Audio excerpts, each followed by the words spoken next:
vereador Rafael Bueno. Com a palavra, um dos autores para a leitura da moção, vereador Bortola, com a palavra.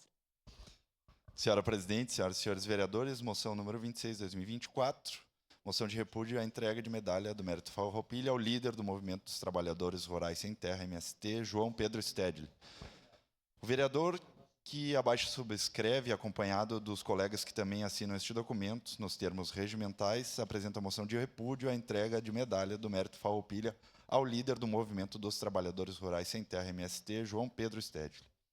A propriedade privada protegida pela Constituição Federal é um dos pilares fundamentais de uma sociedade justa e organizada, e a invasão de terras e residências é inadmissível e uma afronta direta ao Estado democrático de direito, ao trabalho e ao patrimônio. O desenvolvimento econômico e social do país depende de segurança jurídica que defenda o patrimônio do cidadão, e movimentos que apresentam risco a esta segurança jurídica, além da necessidade de serem combatidos, jamais deverão ser fomentados. Propriedade, patrimônio e dignidade foram alguns dos ideais defendidos na Revolução Farroupilha, e entregar esta medalha tão importante para um cidadão que não respeita esses valores é uma verdadeira afronta ao povo gaúcho e jamais poderá ser tolerada.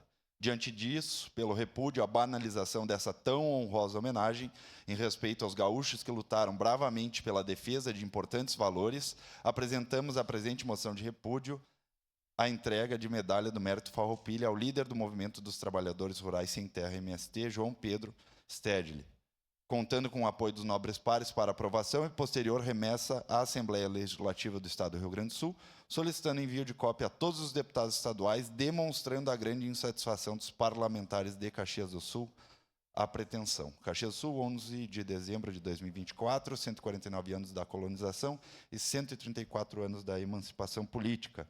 Assinam este vereador Alexandre Bortolos, PP, Adriano Bressan, PP, Elisandro Fiuza Gonçalves, Republicanos, Gladys Francesqueto Frisso, PP, Maurício Fernandes Calco, PL, Almir Cadore, PSDB, Sandro Luiz Fantinel, PL, Velocino João Ex, PRD. Em discussão.